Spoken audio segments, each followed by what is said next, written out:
지난해 공공기관의 수익이 급격히 줄어든 것으로 나타났습니다. 하지만 인원과 임직원 임금은 올려 방만 경영이라는 지적이 나오고 있습니다. 이 내용 강상 기자와 이야기 나눠보겠습니다. 자, 강 기자, 지난해 공공기관들의 이 순이익 얼마나 줄어든 겁니까? 네, 기획재정부가 어제 발표한 이 공공기관 경영정보 공시에 따르면 339개 공공기관은 지난해 1조 1천억 원의 단기 순이익을 기록했습니다.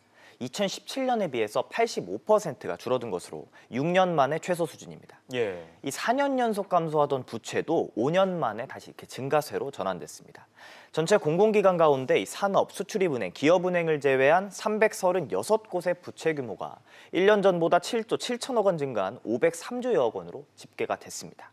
특히 탈원전으로 원전 가동이 줄고 값비싼 석탄 발전 등을 놀린 이 한국전력공사 같은 경우에는 6년 만에 이렇게 적자로 돌아서는 등 이 에너지 공기업에 좀 타격이 컸다고 볼 수가 있는데요. 네. 한전의 부채 총액은 1년 새 5조 3천억 원 급등해서 가장 많이 부채가 늘은 것으로 보였고 한국가스공사가 2조여 원, 그리고 한국도로공사가 3천여억 원 등의 순이었습니다. 네, 이렇게 공공기관들의 수익성이 악화되고 있는데 몸집은 오히려 커졌다고요?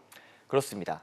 이 공공기관 같은 경우에 지난해 신규 채용 규모는 1년 전과 비교했을 때 23%나 늘어난 것으로 나타났습니다. 정규직 전환을 제외한 순신규 채용 규모는 2만 7천 명으로 지난해보다 5천 명이 늘어났습니다. 정부가 공공기관 채용을 이렇게 대폭 늘린 결과 지난해 말 기준으로 공공기관 임직원 수는 38만 3천 명에 달합니다. 2017년과 비교하면 1년 만에 3만 6천 명이 늘어난 건데 퍼센트로 봤을 때는 10%가 넘게 늘어난 겁니다.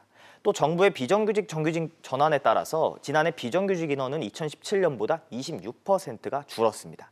인원 증가에 따라 공공기관, 복리후생비 지출도 2년 만에 1천억 원 가까이가 늘었습니다. 네, 여기에다가 임직원들의 평균 연봉도 오히려 늘어났다면서요? 그렇습니다. 이 기관장을 포함해서 이사, 감사 등 임직원들의 평균 연봉은 전년에 비해서 늘어났습니다. 기관장 평균 연봉은 같은 기간, 정확히 말씀드리면 1억 9,047만 원에서 1억 9,430만 원으로 400만 원 가까이가 늘어났습니다. 네. 한국공사 같은 경우에는 이 단기 순이익이 2017년에 1,898억 원이었는데 지난해는 1,238억 원으로 이렇게 600억 원이 넘게 떨어졌습니다.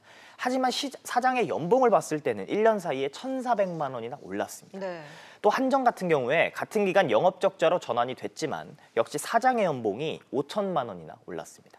이처럼 단기 순이익이 급격히 줄고 부채 비용이 늘어난 등 이 공공기관의 효율성이나 수익성이 악화되면서 방만 경영에 대한 다시 논란과 지적이 나오고가 있는데요. 네. 불과 4, 5년 전만 해도 공공기관의 효율화 정책 때문에 지금은 자율조정 전환제도를 시행하고 나서는 이렇게 비정규직의 정규직 전환까지 신규 채용까지 겹치면서 이런 방만 경영에 대한 논란은 좀 더 커질 것으로 보입니다. 올해 들어 공공기관 임직원은 석 달 만에 올해 1분기를 봤을 때 2만 1,000명이 더 늘어서 현재는 40만 명을 넘은 상태입니다. 상당수 공공기관이 호봉제를 유지하고 있어서 이렇게 철밥통이라는 시선과 함께 나오고 있는데요. 그 부담은 직원 한 명을 뽑았을 때 부담이 고스란히 국민에게 돌아가는 상황입니다. 네, 공공기관의 경영 투명성이 과제라는 얘기군요. 강 기자 얘기 잘 들었습니다.